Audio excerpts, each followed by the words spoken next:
Hi, I'm Colleen from Vibes and Scribes, and today I'm going to be showing you how to make a lace covered teardrop.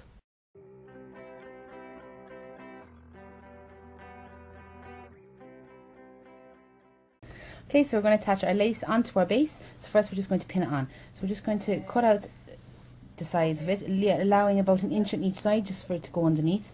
So from the tip I'm just going to bring it over here first. I'm just going to bend it down like so, and then I'm going to fold it on one side and fold it on the other side, so you can see the look I'm creating underneath. Then I'm just going to get a pin, and it's going to pin and secure that just on both sides to make sure the veiling doesn't go, the lace doesn't go anywhere. And then I'm just going to pull it down to the other end, pulling it nice and taut. Catch it from this side, tuck it under again, and then just put a pin.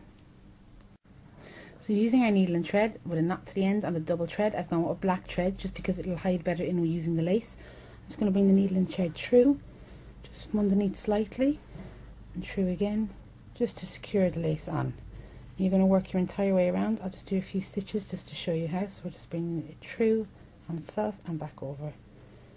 Through on itself and back over, and through and over. You're going to repeat that process the entire way around. As you're running along, you can just maneuver your fingers down and keep on holding your lace in as you travel, just making sure at all times that you haven't pulled too much from the opposite side, that you still have enough to go under on this side.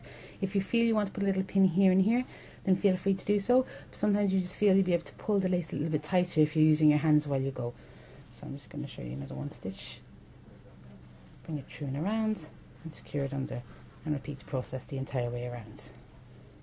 So you can see I've just placed the lace the entire way around, and I've just secured it by stitching it all the way around and back as well. And you'll be covering this afterwards, so don't worry about your stitching if it's a bit messy or if any of your lace is sitting upwards. So you can just see them from underneath. I would have had excess lace the entire way, but I've just trimmed it just back using a scissors. And then afterwards, if you'd like, you can cover that with Peter sham just to cover all your detailing.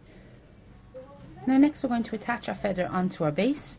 So you can see the feather is quite long, it won't be in all the angle, but I'll just pop it on there. So we're just going to secure it from the ends. I'm just going to get my needle and threads. I'm just going to bring the needle up through. See it coming through there. And I'm going to bring it back in again to the base. Now I'm using black thread. If you want to use orange thread to hide any of your stitching underneath, you can do that as well. I'm just using the black just so you can actually see what I'm stitching. And then I've been bringing it around, but also you want to bring it right in through the center of your feather. You might want to wear a thimble so that it doesn't hurt your fingers or anything, and just straight through, just to make sure that your feather can't go up or down and it won't slip on the actual piece. And then you're going to bring your needle up and through again a few more times just to secure your feather into place. So once you have the feather secured on, you can just see the needle now is on its last stitch, is still coming through, it's on both sides. I'm just going to curl the feather in just to give it a nice twist like so. So I have the needle halfway, I'm just going to bring the needle the rest of the way, and then we're just going to bring it in around on the actual feather. Now you're going to need to hold that with your thumb the entire time so that your feather doesn't pop back up again. Just going to bring the needle and thread up through again. Now the tip of the feather, there's no hard stem that you can go through like there was at the base of it, so you're just going to have to secure it with quite a few stitches to make sure it doesn't flip back out again.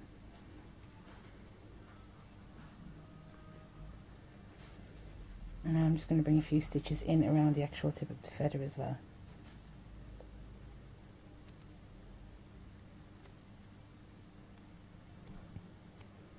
And I'll just bring it back to show you.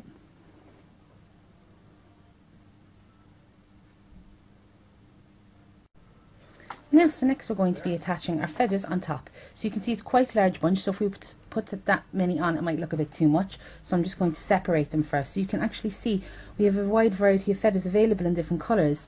Now a lot of them, when you're looking at them, you can see they're actually attached by 2 or 3 different sections.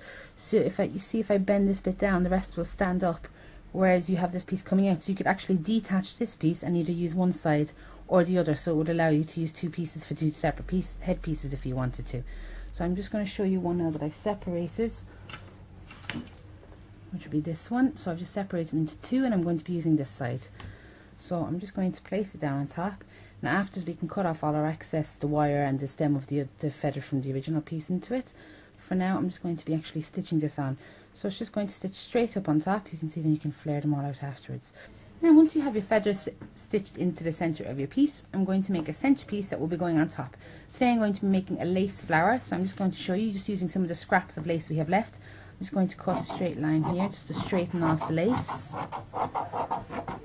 This is a very simple way to make a flower. The next thing all we're going to do is we're just going to gather it in like I showed you in previous demonstrations using veiling. You're going to gather in the center of your lace the entire way along.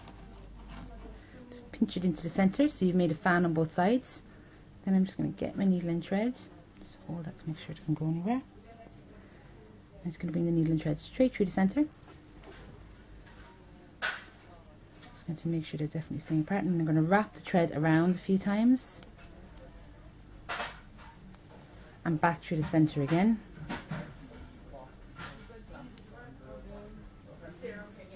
And now that they're attached, you can just open them up like a fan. I'm just going to push them up, both going upwards in one direction,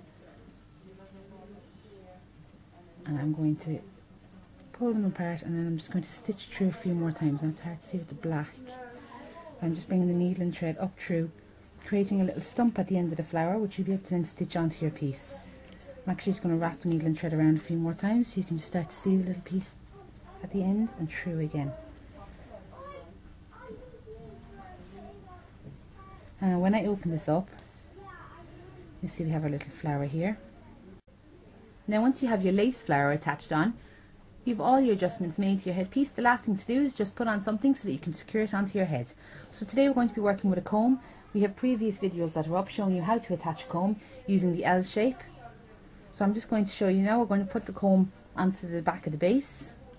Decide which angle. Now earlier on, as I said, you would have used orange thread, so you won't be able to see any of this, and afterwards you can cover this with a layer of Petersham if you feel necessary. So you're going to decide the piece will be sitting, for example in this case, to the left hand side of the head. So we're going to bring the comb that it sits, that it's sliding against the hair when it goes on, so the piece will slide in. So I'm just going to start to stitch this on just to show you. And if you want to see a full video on it, you can go back and have a look at some of our demonstrations that we've done on how to attach a comb.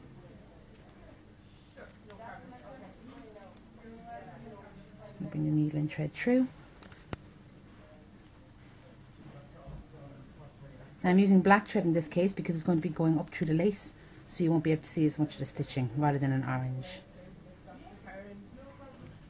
So if I can just show you, I'm going to be bringing a few stitches back and forth here, and I'm going to be bringing a few stitches back and forth here.